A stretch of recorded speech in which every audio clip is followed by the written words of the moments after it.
Meu nome é Rafael Razeira, eu sou um aluno de Informática Biomédica da USP de Ribeirão Preto e hoje eu vou apresentar para vocês meu projeto de iniciação científica, em que eu fui orientado pelo professor Edelberto e cujo título é Implementação de uma rede neural multicamadas para a classificação e análise de decisões judiciais. Bom, inicialmente com uma breve introdução.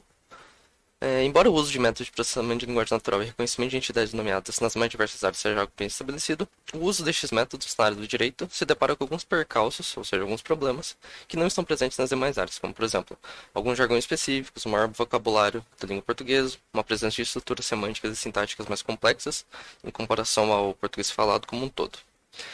E na área do direito, os processos judiciais são os principais objetos de estudo, visto que neles estão presentes todas as arguições, ou seja, as argumentações dos envolvidos e que acarretarão no resultado desse processo como um todo. Por conta desse fato, os processos judiciais em si, eles são uma fonte bruta e bastante importante de informação na área do direito como um todo.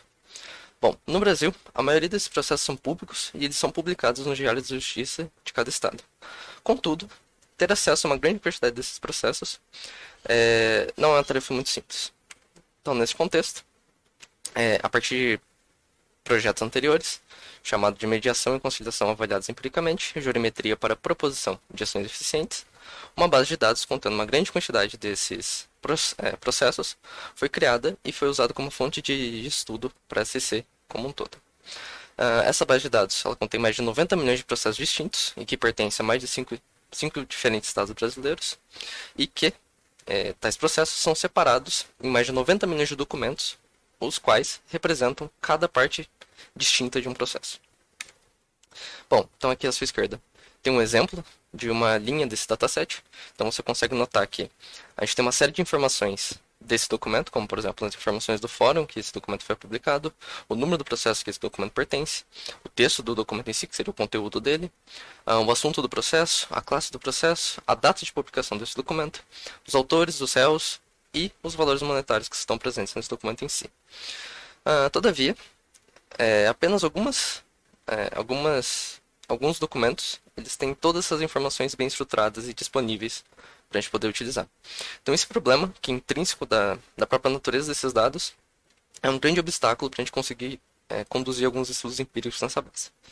Então, com o objetivo da CIC, foi apresentar uma abordagem para criar uma base de treino, para a gente conseguir treinar um modelo que reconheça entidades nomeadas nesses textos legais, e a implementação da mesma, que seria uma implementação de uma rede neural recorrente para classificar essas entidades.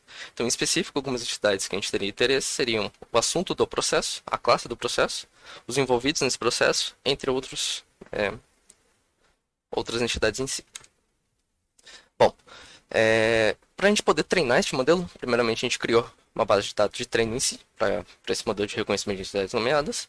Então, como que se deu essa criação? Então, primeiramente, dado toda a base de 90 milhões de documentos, a gente retirou uma amostra de 100 mil documentos apenas do estado de São Paulo e apenas pegando o conteúdo dos documentos, em que eles tinham um padrão específico, a gente conseguiu criar essa base. Então, qual era esse tipo de padrão? Então, aqui tem um exemplo de um conteúdo desses documentos.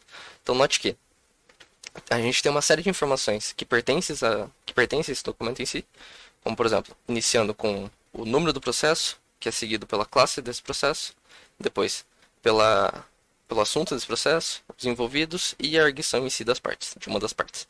E note que todas essas informações estão sempre separadas por um único hífen. Então, com todos os documentos em que tinham esse tipo de processo, esse tipo de padrão, perdão, a gente conseguiu foi viável a criação deste dataset de treino. Então aqui na sua esquerda tem um exemplo desse dataset, em que em essência ele é bastante simples, ele é basicamente um parabenado entre uma palavra e uma tag associada, que seria a tag da classificação da entidade que a gente quer dar para essa palavra. Então, por exemplo, assuma esse conteúdo inteiro de um documento. O banco de dados em si consiste basicamente nesse parabenado. Então, por exemplo, a palavra processo vai estar associada à tag O, que significa que essa palavra não pertence a nenhuma tag de interesse. Em contrapartida, a palavra procedimento vai estar associada à tag bcla, que significa que essa palavra é o início de uma classe, e assim sucessivamente. E bom, nesse projeto, a gente utilizou dois tipos diferentes de tagueamento, que seria o IOB tagging e o não IOB.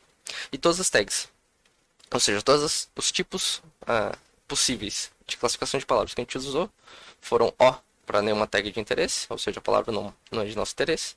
Clá, para uma palavra ser uma classe. Assuntos, pessoa jurídica, pessoa física masculina, pessoa física feminina. A palavra é um governo, é um segredo de justiça e um valor monetário em si. Bom, na SC, nós treinamos um modelo cuja arquitetura era composta de apenas 3 camadas. Uma camada de embedding, uma camada bidirecional de LSTM e uma camada de perceptrons. Em que na sua camada de saída poderia ter 17 ou 9 neurônios em si, a depender do tipo de tagueamento que a gente usou. E, durante o treino deste modelo, foram testados 6 tipos de pipeline de pré-processamento, que estão sumarizados nessa figura aqui abaixo. Então, como se deu essa criação dessas pipelines? Bom, inicialmente, nós tínhamos aquela amostra de 100 mil documentos, então nós escolhemos um tipo de tagueamento, que poderia ser IOB ou não IOB. Depois, escolhemos um tipo de balanceamento, que poderia ser Balanced Undersample, Random Undersample ou nenhum dos dois. Então, nós fizemos o padding desses documentos, então treinamos o modelo. Então note que esses 6 tipos de pipelines são todas as combinações possíveis para esses 2 tipos de escolha aqui, presentes nessa figura. Bom, em todas as pipelines testadas, a base de treino foi dividida entre 90 a 10, para treino e teste, respectivamente. E a gente utilizou o Adam como otimizador, o Sparse Categorical Cross Entropy como função de perda. Todo o treino foi usado um bet size de 128 e durante 50 épocas. Bom, após treinar todas as pipelines, tem aqui um sumário, uma tabela que sumariza todos esses resultados. Então a gente consegue ver que o melhor pipeline, ou seja, aquele pipeline que deu os melhores resultados, foram a utilização do Balanced Undersample, mais o IOB Tag, que atingiu um F1 score de 0.99 e uma accuracy de 1, isso nos dados de teste. E também vale notar que a utilização de métodos de balanceamento, eles trazem um ganho de performance bastante expressivo para os modelos. Então, mesmo se a gente usar o Random Undersample ou o Balanced Undersample, eles vão ter um ganho de performance bastante expressivo de 0.9 no mínimo, em comparação à não utilização de nenhum desses 2 tipos de balanceamento.